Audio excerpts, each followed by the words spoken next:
자, 이제부터는 이제 종말론에 대한 건데요. 조금 여유롭게 진행하겠습니다. 여기는 집중해서 생각해야 할 것들이 많기 때문에 좀 속도를 조금 늦추어서 좀 살펴보겠습니다. 다니엘서 9장 24절에서 27절까지 기록된 예언을 다니엘의 70일의 예언이라고 합니다. 성경학자들은 이 70일의 예언을 성경 예언의 중추라고 얘기해요. 왜 중추라고 할까요? 성경에서 가장 중요한 예언이다 하는 의미가 있고 또 가장 중심이 되는 예언이기도 하다는 의미를 갖고 있습니다. 70일에 보게 되면 그리스도의 초림과 재림이 예언되어 있습니다. 그리고 그리스도가 초림하셔서 행하실 사역과 그 다음에 그리스도께서 재림하셔서 이루실 그와 같은 사역이 예언되어 있는 것입니다. 그리고 이제 마지막 때에는 어떤 일들이 있을까? 이제 우리가 굉장히 궁금하잖아요. 그런데 70일의 예언에서는 마지막 때에 일어날 사건들의 연대기적인 단서와 내용에 대한 윤곽을 알려줍니다. 쉽게 얘기하면 메시아 왕이 언제쯤 등장할 건지, 그리고 메시아의 죽음이 예언되어 있고 그 후에 예루살렘 성과 성전의 파괴가 예언되어 있습니다. 그리고 이제 마지막 한 일에 7년 환란기의 시작에 어떤 일들이 있을 것인지, 절반이 됐을 때 3년 반이 됐을 때 어떤 사건이 있을 것인지, 그리고 7년 환란기가 맞춰졌을 때 어떠한 일들이 있을 것인지를 70일의 예언에서는 아주 상세하게 예언해 주고 있어요. 그래서 마지막 때에 일어날 사건들을 연대기적으로 이해하려면 우리가 70일의 예언에 대한 이해가 필요합니다. 성경 교사들은 마지막 때에 대해 다니엘 70일에로 초안을 잡았고 마태복음 24장에 기록된 대로 주님께서 감람산 설교로 대략 그림을 그리셨다는 거예요. 그리고 이제 사도 요한을 통해서 요한계시록에 자세한 내용을 채워놓고 있습니다. 특별히 이제 요한계시록 4장에서 19장까지는 뭐가 예언되어 있죠? 7년 환란기가 예언되어 있습니다. 그래서 그것에 대해서 이 70일의 예언의 마지막 70번째 한일에서 큰 사건들, 시작할 때 어떤 일이 있을 거고 3년 반에 어떤 일이 있을 거고 7년이 맞춰졌을 때, 환란이 맞춰졌을 때 어떤 일이 있을 것인지를 예언해 놓고 있거든요. 요한계시록은 요 사이를 내용을 채우고 있는 것입니다. 그러니까 요한계시록을 잘 이해하려면 뭘 먼저 이해해야 합니까? 다니엘의 70일의 예언을 먼저 이해해야 합니다. 그래서 다니엘의 70일의 예언을 구약의 요한계시록이다 라고 부르는 분들이 있어요. 그리고 이제 워너 왈레스라고 하는 그 기독교 변증학과 그 교수입니다. 이분이 원래 이제 그 사건 중에 뭐 살인 사건 이런 사건 중에 미제된 사건들이 있잖아요. 해결되지 못한 그 미제 사건 해결의 전담 형사였어요. 그러니까 살인 사건 중에 해결되지 않는 그런 미제 사건만 전담했던 이 형사인데, 이 사람이 원래 예수님을 믿지 않다가 예수님의 그 부활 사건에 대해서 자기가 미제 해결하는 방식으로 그 예수님의 부활을 쭉 살펴보면서 예수님의 부활이 실제적으로 있었다는 것을 이분이 깨닫고 죽은 자 가운데서 다시 살아날 수 있는 이분, 죽음의 권세를 이기고 다시 사는 분이라면 이분이 하나님의 아들이시다 하는 것을 깨닫고 이분이 이제 예수님을 믿게 돼요. 그리고 이제 기독교 변증 쪽에 자신의 삶을 드리거든요. 이분이 이제 운영하는 그 홈페이지 중에 Cold Case Christianity라는 그 홈페이지가 있어요. 마음이 따뜻한 사람보다는 차가운 지성을 갖고서 이 성경을 이제 그 성경에 대한 변증에 관심이 있는 분들을 위해서 지금 운영을 하고 있는데 거기에서도 70일의 예언을 다루고 있더라고요. 자, 그러면서 뭐라고 얘기합니까? 70일의 예언은 구약 성경의 예언 중 가장 위대한 예언일 것이다. 이렇게 얘기를 하고 그것에 70일의 예언의 기초를 놓은 사람이 누구라는 겁니까? 해석의 기초를 놓은 사람? 로버트 앤더슨입니다. 로버트 앤더슨은 우리 형제님이시죠. 그래서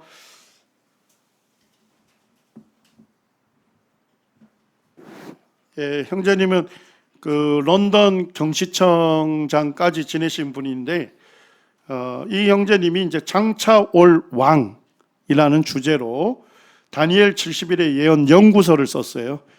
그래서 이 성경 예언의 기초를 놓은 학자를 앤더슨 형제님으로 봅니다. 그래서 이게 사실 이제 정병훈 형제님이 번역을 해 놓으셨는데 최근에 전도출판사에서 책으로 이렇게 출간을 한 겁니다. 우리 형제님들이 참고 하시면 좋을 책입니다.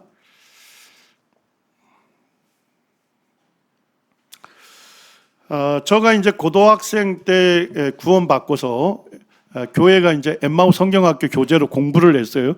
그때 이제 70일의 예언을 처음 접했습니다. 근데 이제 70일의 예언을 처음 접하면서 제가 제일 궁금했던 게 뭘까요? 1회가 나오잖아요. 1회. 1회는 자연스럽게 얼마 기간을 얘기하죠? 7일이잖아요. 7days인데 이제 가르치는 형제님이 1회는 7년으로 해석하는 것이 맞다. 이렇게 얘기를 하시더라고요. 그래서 이제 끝난 다음에 이제 형제님께 조용히 물었죠. 형제님, 1회면 7일인데 왜 7년으로 해석해야 합니까? 이렇게 이제 물었더니까 형제님이 어쨌든 그 믿음의 선배들이 그렇게 7년으로 해석하기 때문에 7년으로 해석하는 것이 좋다. 이렇게 이제 말씀해 주셨어요. 그걸 들으니까 제가 이해가 안 되는 거예요. 그리고 이제 어쨌든 형제님들로부터 이제 성경적인 그런 해석에 대해서 정답을 배웠죠. 정답을 배우고 그 다음에 이제 제가 성장하면서 이제 성경을 가르치는 그런 일을 하게 되면서 70일의 예언에 대해서 좀 자세하게 살펴보고 싶은 마음이 있었어요. 살펴보기 위해서 이제 주석이나 강해설을 참고했더니까 거기에 보니까 70일의 예언에 대해서 너무나도 다양한 해석이 있는 거예요. 너무나도 다양한 분별이 있는 거예요. 그래서 굉장히 제가 일단은 당황을 했습니다. 그런데 그 제임스 몽고메리라고 하는 성경학자가 이런 얘기를 합니다. 70일의 주해는 마치 뭐와 같다고요? 늪지대. 자, 사람이 늪지대에 빠지면 어떻게 해요? 늪지대에서 헤어나오려고 하잖아요. 헤어나오려고 발부둥 치면 칠수록 더 빠져들어가는. 그러니까 70일의 예언에 대해서 내가 바르게 해석하고 분별해야 되겠다. 그래서 더 연구하면 연구할수록 뭐예요? 더 이해하기 어려운 그런 이제 얘기를 하고 있는 거예요. 그 다음에 70일의 예언을 뭐라고 합니까? 길을 종잡을 수 없는 황야와 같아, 광야와 같아 이런 얘기입니다. 끝없이 펼쳐진 사막, 동서남북을 알 수가 없죠. 그죠? 그래서 길을 내가 찾아야 되겠다고 노력하면 노력할수록 뭐예요? 더 헤매게 되는 거와 같아 이런 얘기입니다. 그래서 제가 처음에는 이 얘기가 이해가 안 됐어요. 그런데 나중에 이제 왜 이런 얘기를 했는지 이해를 됐습니다. 왜 70일의 예언에 대해서 해석과 분별이 매우 다양할까요? 이것을 해석하는 해석자들이 어떤 해석을 해요? 자의적 해석을 하기 때문에 그렇습니다. 자기 의도적 해석을 하기 때문에 결국 다양한 해석이 될 수밖에 없어요. 그리고 문자적으로 분명하게 말씀하는 그 말씀조차도 어떻게 해석해요? 영예를 하는 거예요. 그러니까 영적으로 교훈을 주기 위한 해석으로만 그냥 하는 거예요. 이런 걸 영예라고 우화적 해석이라고 하고 알레고리적 해석이라고 합니다. 결국 뭐예요? 원저자가 말하려고 했던 것이 무시되거나 경시되는 해석이다, 이런 얘기입니다. 자, 그러니까 자기 의도적인 해석을 해버리니까 70일의 예언에 대한 해석이 어때요? 굉장히 다양할 수밖에 없는 거죠. 맞습니까? 자, 그런데 23절에 보면 이렇게 얘기합니다. 다니엘서 9장 23절에 보면 이 가브리엘 천사가 하나님의 명령에 의해서 이제 이 다니엘에게 전달하게 되는데 이렇게 말합니다. 곧 내가 기도를 시작할 즈음에 명령이 내렸으므로 이제 내게 알리러 왔느니라. 너는 크게 은총을 입은 자라. 그런즉 너는 이 일을 생각하고 그 환상을 뭐하라고 얘기합니까? 깨달을 지으니라. 분명하게 깨달을 수 있도록 주었다는 것이죠. 자, 25절에서도 뭐라고 얘기합니까? 그러므로 너는 깨달아 알지니라. 예, 다니엘이 분명하게 이 예언을 깨달아 알 수 있도록 주신 거기 때문에 오늘날 우리 믿는 성도들도 분명하게 깨달아 알 수 있는 예언이다 하는 것을 알 수가 있습니다. 자, 해석학적 무정부 상태를 피하려면 어떻게 해야 할까요? 올바른 성경 해석을 해야 되겠죠? 예, 올바른 성경 해석의 첫 번째는 뭡니까? 문학적이고 문법적이고 문자적 해석을 해야 합니다. 예, 한마디로 얘기하면 우리가 중고등학교 국어 시간에 배웠던 해석을 해야 한다 이 얘기입니다. 맞습니까? 예, 우리가 초중고에서 배운 게 뭡니까? 이 글의 장르가 뭐냐? 시냐, 정기냐, 수필이냐? 그거에 따라서 좀 다르게 봐야 하잖아요. 예, 그 다음에 문법 우리 많이 배웠잖아요. 국어 시간에. 예, 어떻게 해석하는 것이 바람직한지 그 문법 용례에 따라 해석해야 한다는 거죠. 그 다음에 무슨 해석을 해야 돼요? 문자적 해석, 문맥 속에서 문자의 의미를 해석해야 한다. 그래서 이런 해석을 자연스러운 해석이라고 할 수 있습니다. 예. 그래서 다니엘서 9장 전체의 문맥을 먼저 살핀 후에 핵심이 되는 구절인 24절에서 27절을 해석해야 한다는 것입니다. 자, 전체의 문맥의 내용이 뭐였을까요? 다니엘이 예루살렘의 항폐함이 70년 만에 끝이리라는 예레미야 말씀을 읽게 되죠. 그리고 뭐예요? 연수를 세본 거예요. 연수를 세보니까 어때요? 거의 70년이 다 차가요. 그래서 어떻게 합니까? 자기 조상 이스라엘의 죄를 잡아가고 자기 죄를 잡아가면서 하나님께서 말씀하신 대로 70년이 차가니까 이스라엘을 회복시켜 달라고 그렇게 기도를 한 거예요. 자, 그렇게 기도할 즈음에 하나님께서 가브리엘 천사를 통해서 다니엘에게 주신 것이 무엇입니까? 70일의 예언인 겁니다. 그러니까 70일의 예언은 뭐 관련이 있을까요? 이스라엘의 회복과 관련된 예언이다 하는 것을 우리가 문맥 속에서 자연스럽게 알 수 있는 겁니다. 자, 두 번째는 우리가 성경을 해석할 때 성경으로 성경을 해석하는 원리를 사용할 수 있습니다. 자, 변경되는 다른 성경 본문과 함께 살피면 정확한 해석에 도달할 수 있죠. 자, 우리 다니엘서 9장 27절을 보시죠.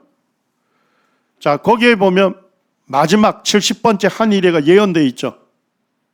자, 마지막 70번째 일의 예언, 다니엘서 9장 27절에 대해서 정확한 해석을 알려주는 성경이 어디일까요?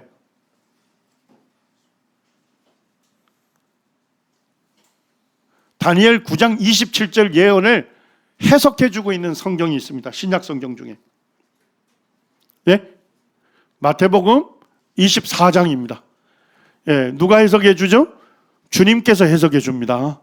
예, 우리가 이제 살펴볼 거예요. 예, 주님께서 다니엘서 9장 27절을 인용하시면서 그 구절에 대해서 해석을 해줘요. 누가 해석해 준다고요? 주님께서 해석해 주면 그것이 바로 올바른 해석이 되겠죠? 맞습니까? 이런 식으로 성경으로 성경을 해석하는 원리를 적용하게 되면 올바르게 해석하고 분별할 수 있다는 겁니다. 그리고 누구든지 이와 같은 올바른 해석 체계대로 하게 되면 뭐예요? 결론은 어떻게 되는 거예요? 똑같은 결론에 도달하게 되는 것입니다. 자, 70일의 예언 해석이 얼마만큼 다양한지 제가 쟁점을 한번 다 살펴봤어요. 뭐가 쟁점이 되는지. 16가지 쟁점이 있더라고요. 오늘 이제 우리가 2시간 정도 다니엘서 70일의 예언을 공부하게 나면 16가지 쟁점에 대해서 이제 답을 할 수 있어요. 어떤 근거로 이렇게 해석해야 하는지 그 답을 알 수가 있습니다. 자, 70일을 주신 목적은 이스라엘인가 교회인가 하는 거예요. 뭘까요? 이스라엘이죠. 그런데 많은 성경 교사들은, 학자들은 교회라고 교회에다가 적용을 시켜요. 자, 그러니까 어떻게 되겠어요? 전부 다 달라지는 거죠. 자, 두 번째는 1에는 7일인가 7년인가. 세 번째는 490년은 문자적으로 이해해야 하는가 상징적으로 이해해야 하는가. 많은 성경학자들이 상징적으로 이해를 해버려요. 자, 70일에는 주의 초림으로 맞춰지는가 재림으로 맞춰지는가. 뭐로 맞춰지죠? 저는 도저히 이해가 안 되더라고요. 70일의 예언은 예수 그리스도의 초림으로 맞춰진다고 주장하는 학자들이 은근히 많아요. 그런데 그분들은 깡그리 뭐를 무시하죠? 문맥을 다 무시해버려. 왜냐하니까 70일의 예언 안에 뭐가 예언되어 있습니까? 기름 부음 받은 자 곧 왕이 일어나죠? 맞습니까? 69일에. 그리고 69일의 이후에 기름 부음 받은 자가 끊어져 없어져요. 죽어요. 자, 기름 부음 받은 자를 히브리어로 뭐라고 합니까? 메시아. 헬라어로요? 그리스도. 맞습니까? 그리스도가 왕으로 일어난 다음에 그리스도가 끊어져 없어져요. 사형을 당해요. 이게 예언되어 있어요. 자, 그런데 그리스도가 초림함으로써 70일에가 맞춰진다? 말이 됩니까? 안 됩니까? 안 되는 거죠. 이미 기름 부음 받은 자가 일어났잖아요. 그리고 십자가 처형 당했죠. 그리고 마지막 70번째 일회가 있을 거 아닙니까? 그때에 예수 그리스도가 초림한다는 게 말이 됩니까? 안 됩니까? 안 되죠. 뭐로만 가능해요? 재림으로만 가능한 거죠. 그러니까 성경학자들의 해석 중에 제가 가장 놀라는 게 이런 겁니다. 예수님의 초림으로 70일회가 맞춰진다. 그거는 뭐냐면 문맥 자체를 완전 깡그리 뭐하는 거다? 무시하는 해석입니다. 24절에 지극히 거룩한이 나와요. 자, 근데 24절에 보니까 지극히 거룩한 뭐로 기록되어 있습니까? 우리 성경에는 이가 이렇게 됐습니다. 지극히 거룩한 분으로 해석되어 있죠. 자, 그러면 지극히 거룩한 분은 누구예요? 그리스도가 되겠죠. 그런데 히브리어 원어는 지극히 거룩한까지가 되어 있습니다. 자, 그러니까 지극히 거룩한 장소로 보면 어디가 되겠죠? 성전이 되는 거고, 지극히 거룩한 사람이 되면요, 그리스도로 알 수 있는 거예요. 자, 그런데 성전이냐 그리스도냐 하는 거죠. 25절에 보니까 예루살렘을 중건하라는 영이 나는데, 이 영은 예루살렘 성을 중건하라는 거냐 성전을 중건하라는 거냐, 요거에 따라 두 부류가 나눠져요. 뭐를 중건하라고 했을까요? 성을 중건하라고 했어요. 그 이유는 이제 근거가 있습니다. 자, 7번째 보면 성중건 영이라면 언제의 조소인가? 페르시아 제국의 왕들이 유대와 관련해서 4번의 그 조소를 내리거든요. 근데 그 조소 중에 성중건 조소를 찾아야 하는데 대부분의 학자들이 엉뚱한 조소를 그 출발점으로 삼는 분들이 굉장히 많습니다. 자, 70일의 시작점은 보수복음주의자들도 두 갈래로 나뉩니다. BC 445년인가 444년인가. 기름 부음 받은 자는 그리스도인가 다른 지도자인가. 기름 부음 받은 자는 단어 원래 뜻대로 뭐예요? 그리스도잖아요. 메시아인데 엉뚱하게도 다른 지도자로 보는 사람들이 있어요. 69일에와 70번째 일회 사이에 간격이 있는가 아니면 연속인가? 69일에 그리스도가 왕으로 등장하는가? 그의 죽음인가? 자, 우리 25절을 한번 보세요. 이것도 참 제가 이해하기 어려운 내용이었어요. 좀 왜 이렇게 해석하는지. 자, 25절에 보니까 예루살렘을 중건하는 영이 날 때부터 기름 부음 받은 자 곧 왕이 일어나기까지 얼마 기간이 지나죠? 7일에와 62일에가 지날 것이요. 합치면 몇 일입니까? 69일이에요. 자, 그러면 성중건 조서가 나서부터 69일에가 딱 됐을 때 무슨 일이 있어야 돼요? 기름 부음 받은 자 곧 왕이 일어나야 되죠. 맞습니까? 자, 그 다음에 26절에 보니까 62일의 후에, 요거는 7일에와 62일의 후에 이런 뜻이에요. 합치면 69일의 후에죠. 거기에 기름 부음 받은 자가 끊어져 없어진다. 예, 그리스도의 처형이 예언되어 있어요. 자, 그럼 성도님들, 요 11번에 답을 알 수 있나요? 69일에 그리스도가 왕으로 등장하는 겁니까? 그리스도의 죽음입니까? 왜 또 이렇게 말씀을 못하죠? 성중건 조서가 나서요. 기름 부음 받은 자 곧 왕이 일어나기까지 7일에와 62일에가 지난다며요. 69일에죠? 그때 뭐예요? 기름 부음 받은 자 왕이 일어나는 거죠. 등장하는 거. 그 다음에 그 후에 기름 부음 받은 자가 끊어져 없어진다며요. 맞습니까? 자, 그러면 성중건 조서가 나서 69일의 시점에 딱 무슨 일이 일어나야 돼요? 왕의 등장입니까? 그의 죽음입니까? 왕의 등장이라고 분명히 성경이 알려주잖아요. 그런데 많은 성경학자들이 그의 죽음으로 69일에가 맞춰진다고 계산을 하는 분들이 있어요. 문맥을 무시한 계산이죠. 26절에 기름 부음 받은 자는 27절에 그와 동일일인가?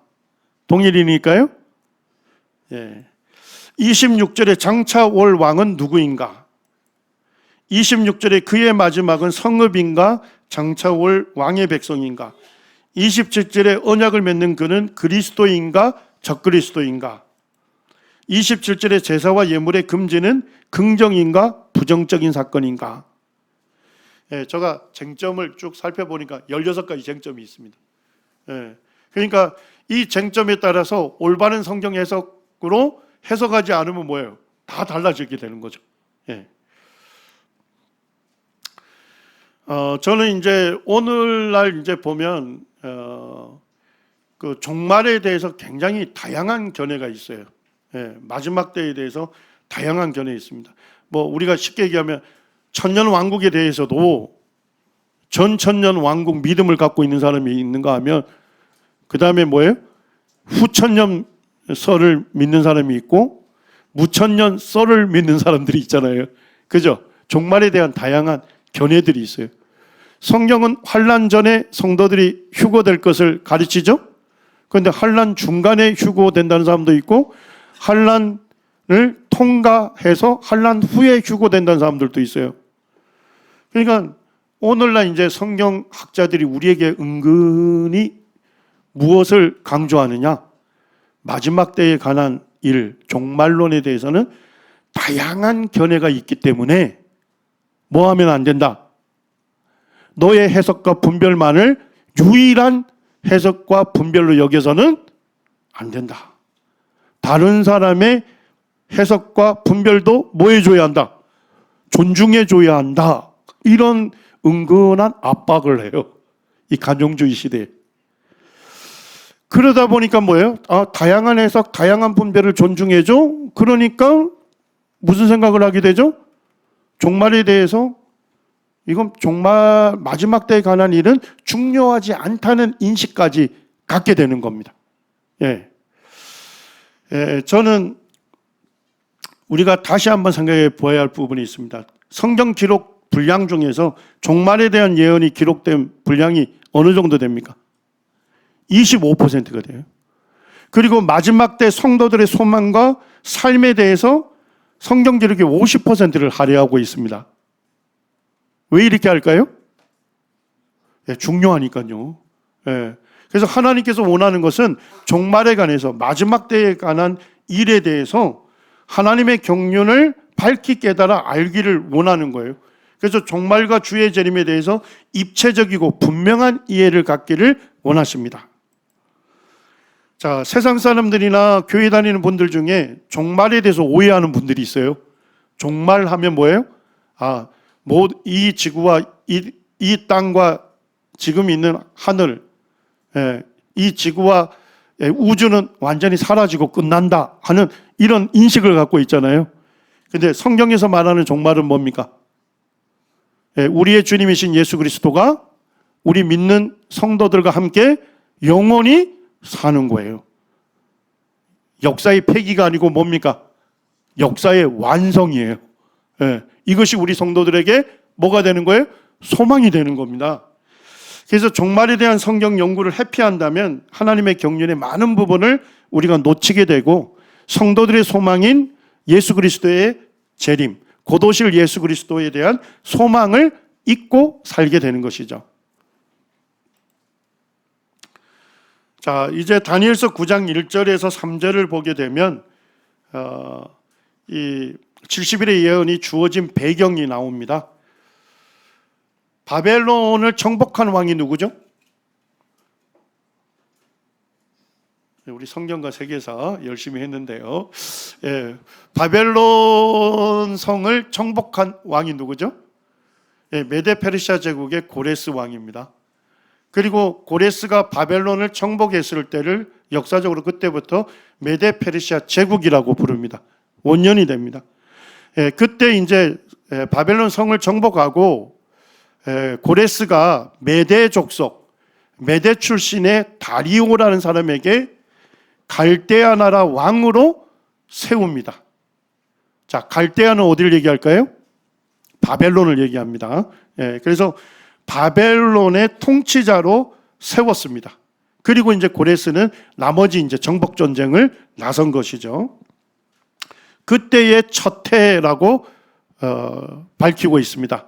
자, 70일의 예언은 그럼 역사적으로 언제 받은 겁니까? BC 538년에 다니엘이 받은 예언이다. 이렇게 볼 수 있습니다. 자, 그때에 이제 다니엘이 책을 통해서 여호와께서 말씀으로 선지자 예레미야에게 알려주신 그 연수를 깨닫게 됩니다. 곧 예루살렘의 항폐함이 얼마 만에 끝인다고요? 70년 만에 끝이리라 하신 것이니라. 이게 예레미야 25장 11절과 12절에 기록되어 있고 예레미야 29장 10절에도 예루살렘의 항폐함이 70년 만에 끝인다. 이렇게 예언되어 있습니다. 자, 요 예언을 받았던 사람들이 누굴까요? 세 번에 걸쳐서 바벨론 포로로 끌려가죠. 이 세 번의 그 포로 기간 중에서 이 예언을 직접 받았던 사람들이 누굴까요? 1차 포로 기간입니다. 1차. 그때 뭡니까? 바벨론의 느부갓네살 왕이 와서 왕족과 귀족의 자제들을 인질로 끌고 가는 사건이에요. 그때 누구도 포함됐습니까? 다니엘도 포함이 된 거죠. 그때가 역사적으로 BC 605년입니다. 그때의 예루살렘의 항폐함이 70년 만에 끝이리라는 예언을 선포하신 거예요. 자, 그리고 지금 다니엘이 이 예언을 통해서 연수를 깨닫게 된 게 BC 538년이죠. 자, 그럼 몇 년 정도 된 거예요?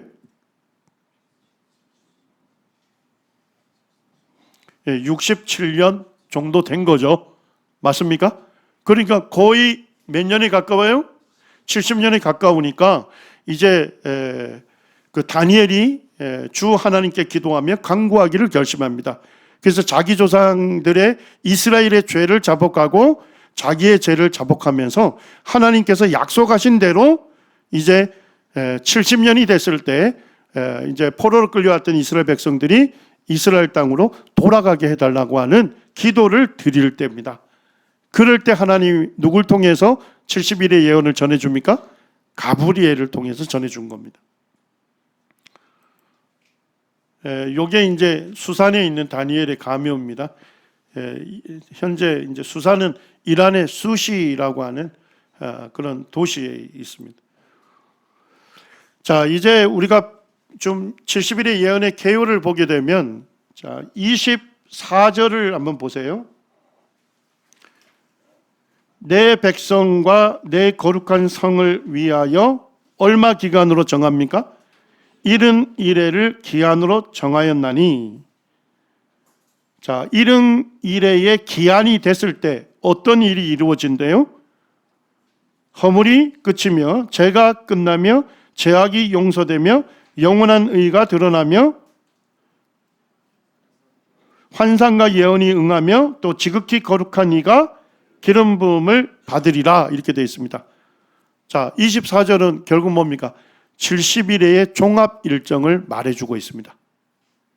70일의 기한이 딱 되면 6가지 일이 성취가 될 거다, 종합 일정을 알려주고 있습니다. 자, 그 다음에 25절에 몇 일회가 나오죠? 7일회와 62일회 두 구간이 나옵니다. 자, 합치면 몇 일이에요? 69일회죠. 그럼 자연스럽게 몇 일회가 남았습니까? 마지막 한 일회가 남았잖아요. 그럼 마지막 한 일회가 바로 등장하면 좋은데 26절에 뭐가 등장합니까? 62일에 이후에 일어나질 이 일이 3가지가 예언되어 있는 거예요. 자, 그러니까 뭐예요? 7일에 62일에 합치면 69일이기 때문에 마지막 한 일회가 자연스럽게 시작이 되면 되는데 26절에서 뭐가 삽입되어 있습니까? 62일의 후에 일어날 3가지 사건이 삽입이 되어 있는 거예요. 그리고 27절에 뭐가 나옵니까? 마지막 한 일회가 등장하는 겁니다. 자, 이해가 되셨나요? 그래서 이제 많은 교사들은 70일회를 3구간으로 나눠야 한다, 이렇게 보는데 저는 4구간으로 보는 게 좋다. 그래서 7일에 62일에, 그 다음에요 62일의 이후에 이루어질 특정하지 않는 간격기간, 삽입기간이 있습니다. 맞습니까? 그 다음에 뭐예요? 70번째 마지막 한 일회가 등장합니다. 그래서 25절에서 27절까지는 세부 일정이 예언되어 있는 겁니다.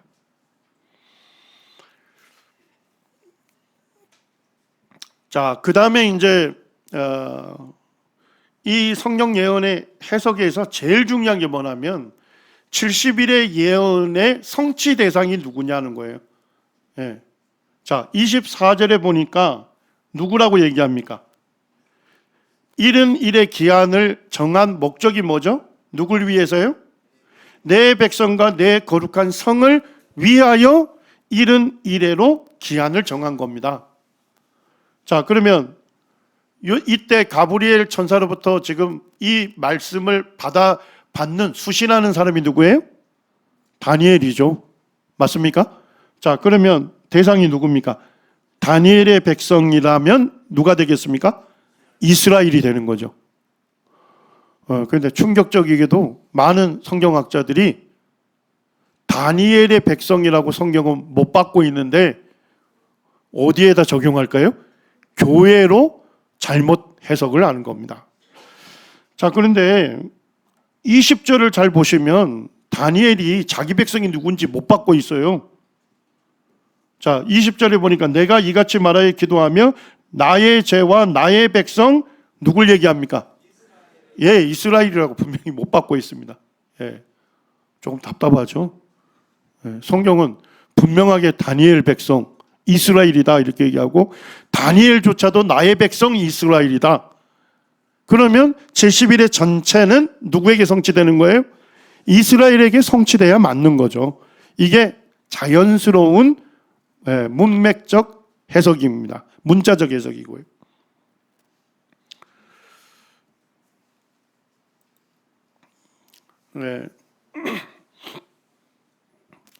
그래서 지금 이제 가장 논란이 되는 겁니다. 가장 중요하면서도 내 백성, 다니엘의 백성은 이스라엘이라고 다니엘이 먼저 얘기를 했죠. 20절에서.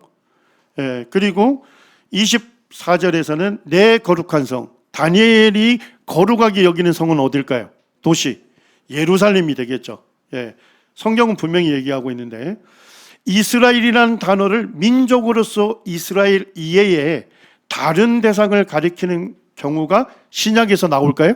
신약 성경에서 등장하지 않습니다. 이스라엘이라고 할 때는 항상 뭘 얘기해요? 민족적 이스라엘을 얘기하는 겁니다.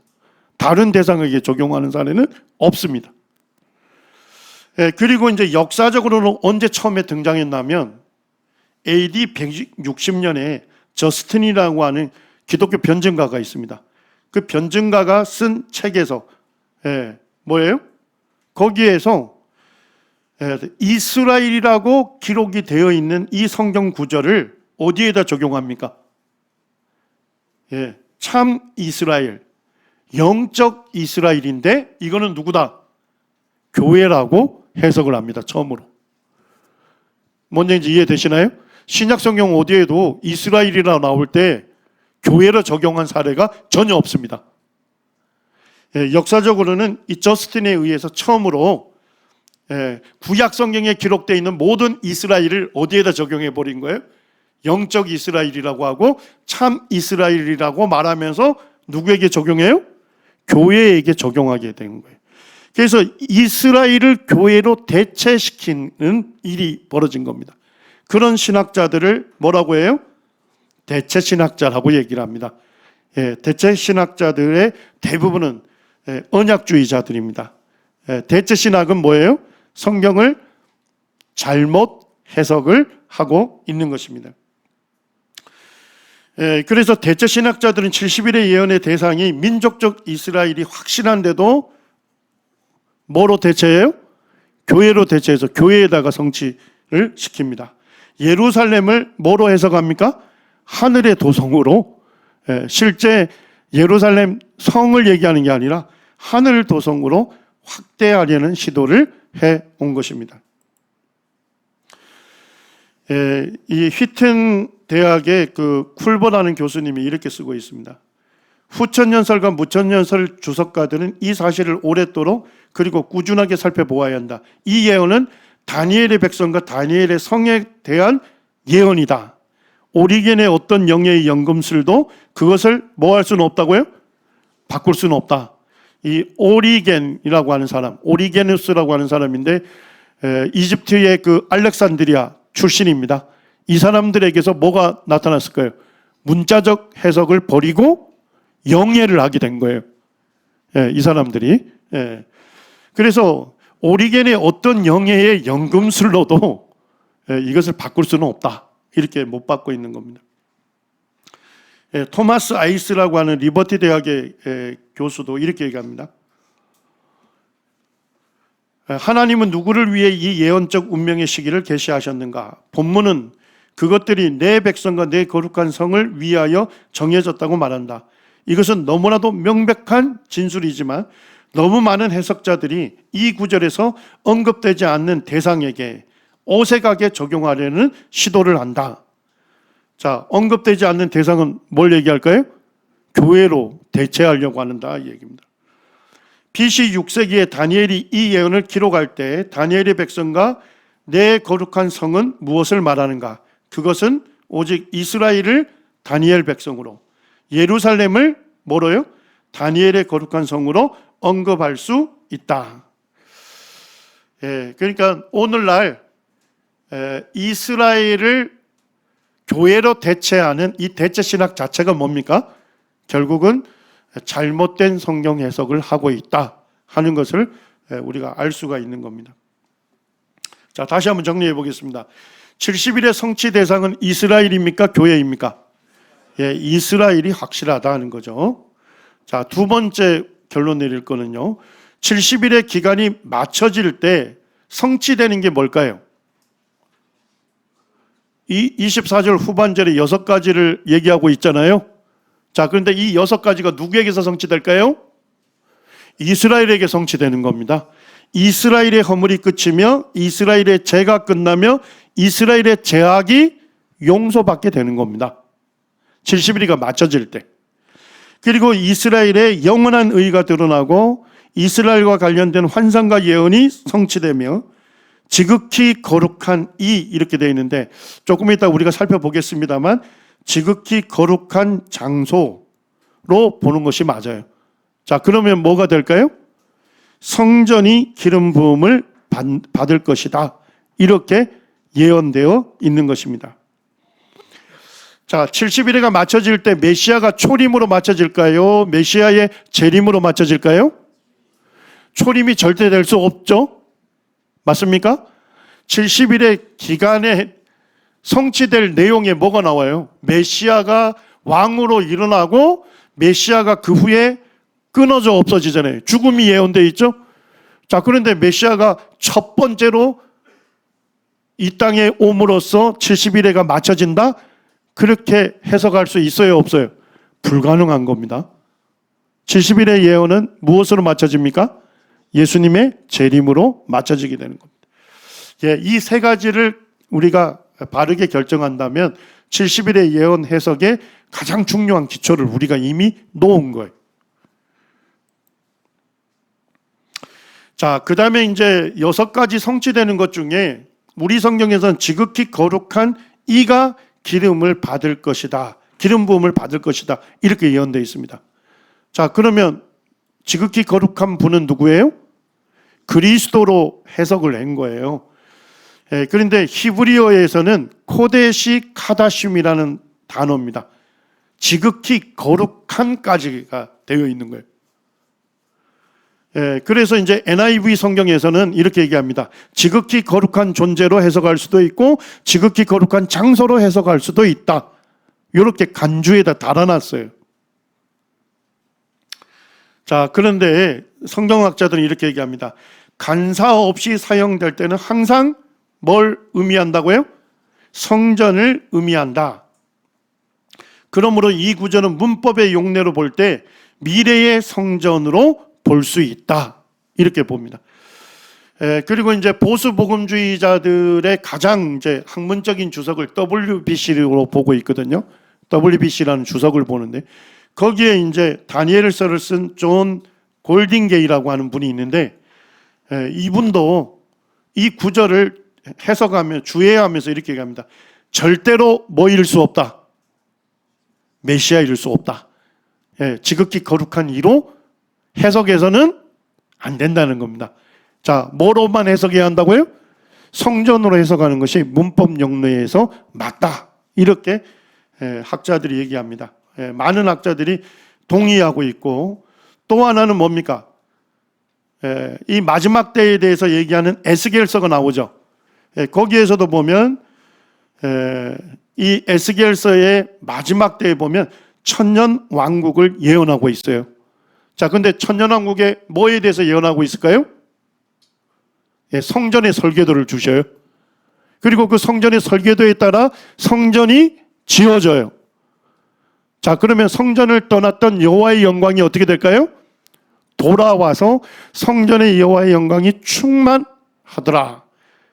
그러면서 여호와 삼마로 끝납니다. 여호와께서 거기 계시다. 그래서 이제 주님께서 교회와 함께 지상으로 재림할 때 천년왕국이 세워지잖아요. 에스겔서에서는 그때 뭐가 건축이 될 거다? 성전이 세워지게 되고 여호와의 영광으로 상징되는 예수 그리스도가 그 성전에 자정하게 될 거다.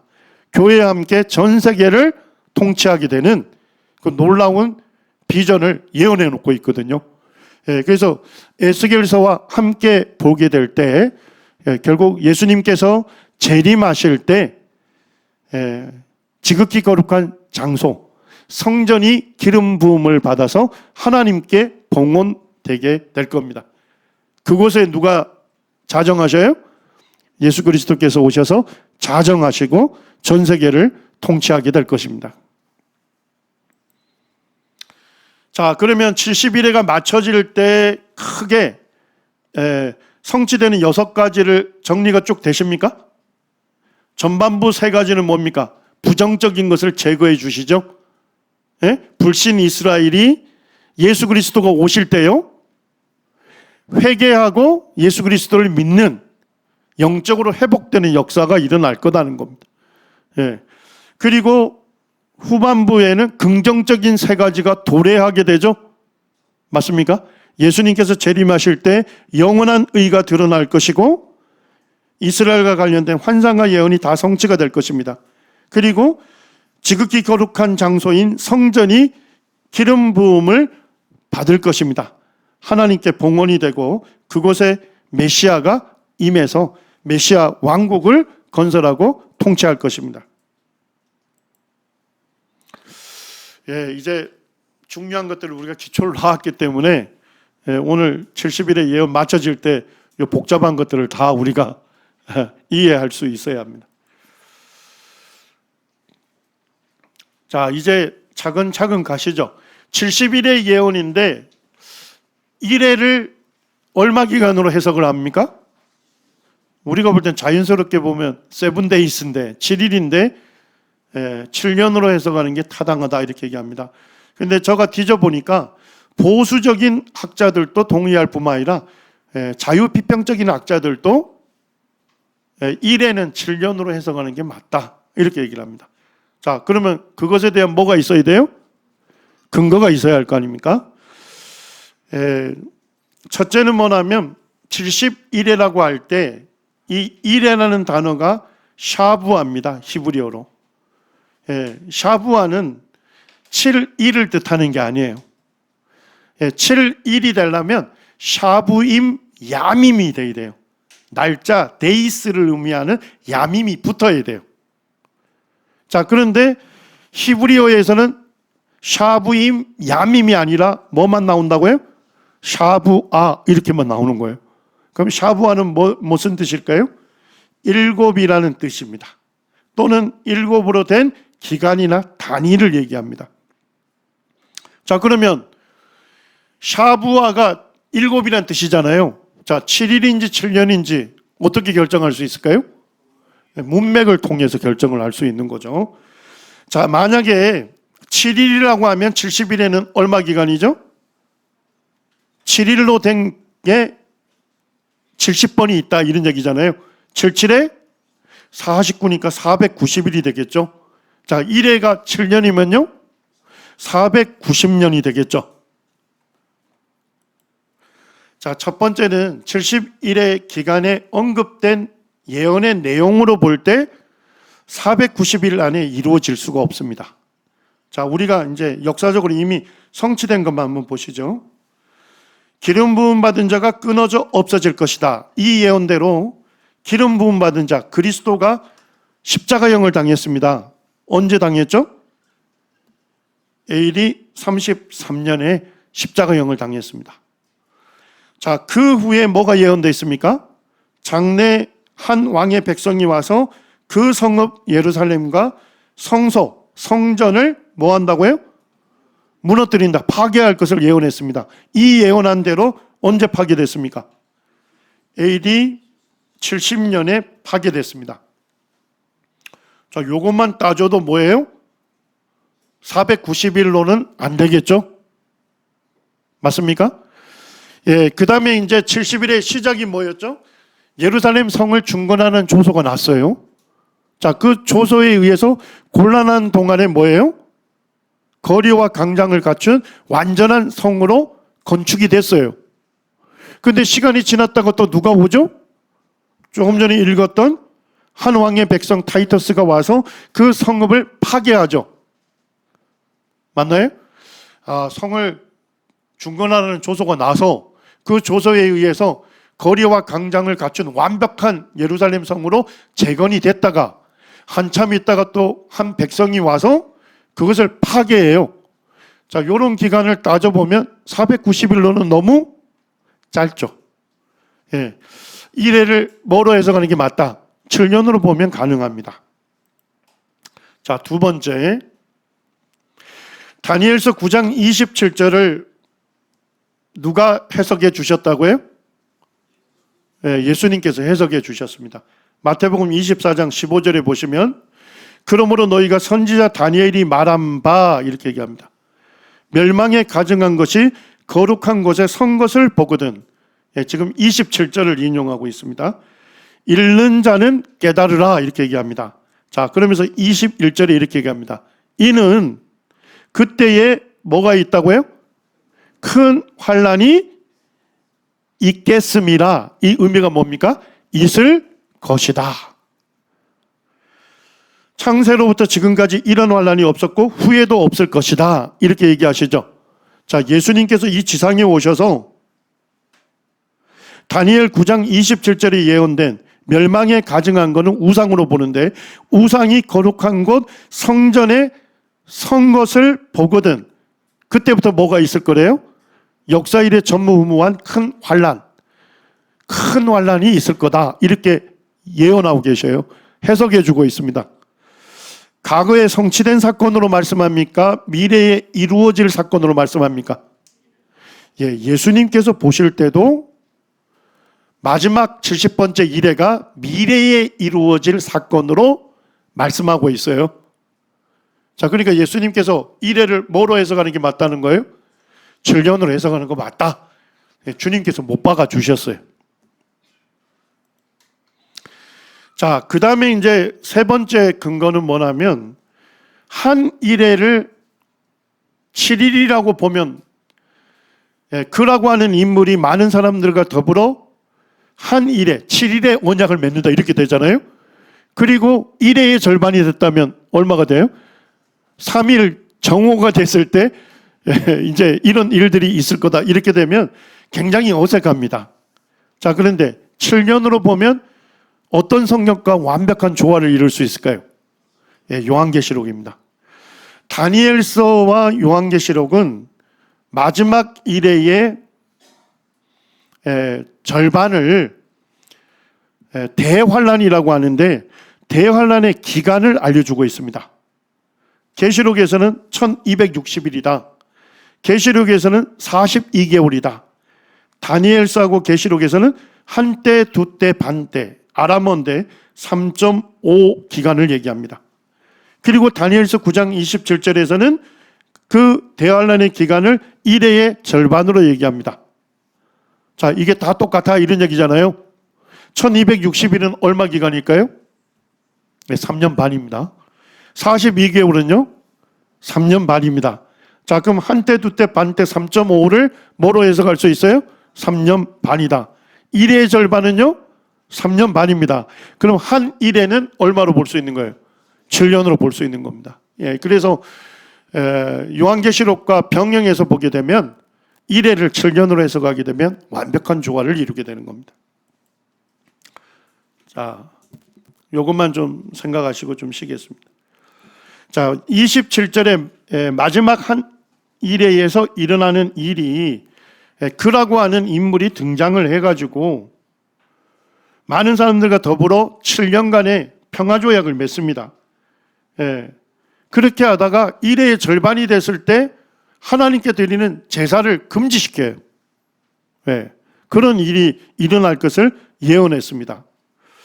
자, 근데 역사주의자들은요, 쉽게 얘기하면 70일의 예언 전체가 이미 과거에 성취된 사건으로 해석하는 분들을 역사주의자라고 합니다. 역사적으로 성취됐다는 거예요. 그러면서 이 마지막 한 일에 가증한 우상을 성전에 세우는 적그리스도는 언제 성취됐다는 거예요? 셀루쿠스 왕국의 안티오크 4세라고 말합니다. 자, 우리 성경과 세계사 했나요? 중간사에 보게 되면 알렉산더가 등장하죠? 그리고 알렉산더가 강성할 때 열병으로 죽잖아요. 그리고 몇 개의 왕국이 세워집니까? 부하 장군에 의해서 4개의 왕국으로 세워지는데 그 중에 하나가 셀루쿠스 왕국이에요. 거기에서 안티오크 4세라고 하는 왕이 등장해. 근데 이 왕이 무슨 짓을 했어요? 성전에다가 제우스 신상을 세워요. 그리고 유대인들이 가장 부정한 짐승으로 뭘 얘기할까요? 돼지 1000마리를 희생을 시켜서 그 돼지 피를 성전에다 뿌리는 부정케 하는 사건이 일어나요. 그리고 할례를 금지시켜요. 그리고 성경을 불태워버립니다. 그리고 성경을 읽는 사람을 다 죽여요. 이런 사건이 있었어요, 실제적으로. 그래서 이 다니엘서 9장 27절에 나오는 마지막 한 일회가 이 안티오쿠스 4세에게서 성취됐다. 이렇게 이분들은 해석을 합니다. 자, 그러면 70일의 예언 전체가 뭐라는 겁니까? 이미 이루어진 역사다는 겁니다. 이해가 되시나요? 결과적으로 미래의 사건이 아니라고 주장합니다. 자, 이 학자들은 왜 이렇게 주장하려고 노력할까요? 자, 결론적으로 이와 같은 주장이 잘못됐다고 누가 딱 말하죠? 예수님은 그 이후에 왔잖아요. 이 사건이 있었던 거는 BC 167년에 있었던 사건입니다. 이해가 되셨나요? 예수님은 그 이후에 오셨죠? 예수님이 그 이후에 오셔서 마태복음 24장을 쭉 해석해 주셨잖아요. 그러면서 예수님께서 이것이 미래에 이루어질 사건이라고 말씀하셨죠. 맞나요? 그러니까 결국 이와 같은 주장이 잘못됐다고 누가 말씀하죠? 예수님께서 말씀하시는 겁니다. 예, 이런 해석이 굉장히 많습니다. 그리고 심지어는 자유비평학자들, 우리 성도님들이 성경학자들은 두 부류가 있다고 생각하시면 됩니다. 예, 성경학자 중에 성경을 연구하는 한 부류 사람들은 성경을 정확하고 오류가 없는 하나님께서 계시하신 하나님의 말씀으로 믿고 연구하는 사람들이 있습니다. 예, 이런 분들, 이런 신실한 그리스도인들이 있어요. 이분들을 보수 복음주의자들이라고 얘기해요. 자, 다른 한편에는 어떤 사람이 있을까요? 성경을 하나님 말씀으로 믿지 않습니다. 인간의 저작물로 여겨요. 그리고 고대 문서 중에 하나로 보는 사람들이 있어요. 그런 사람들을 자유비평학자라고 합니다. 이해가 되시나요? 자, 자유비평학자들이 무슨 용어를 개발해냈느냐? 저가 황당했는데 사후예언이라는 용어를 만들었어요. 자, 사후예언이 뭐예요? 그 일이 일어난 것을 다 본 후에 뭐라는 형식으로 기록했대요? 예언이라는 형식으로 기록했다는 겁니다. 그럼 성경에 기록된 예언이 뭐라는 거예요? 거짓말이라는 얘기잖아요. 뭔 얘기인지 이해되셨나요? 예, 사후예언이라는 용어를 쓰는 사람들은 자유비평학자들입니다. 예, 그 사람들은 성경을 하나님 말씀으로 믿지 않습니다. 성경을 고대 문서 중에 하나로 보고 성경의 많은 부분들을 공격하는 공격자들입니다.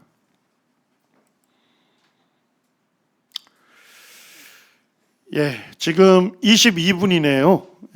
10분 쉬시고 32분에 모이겠습니다.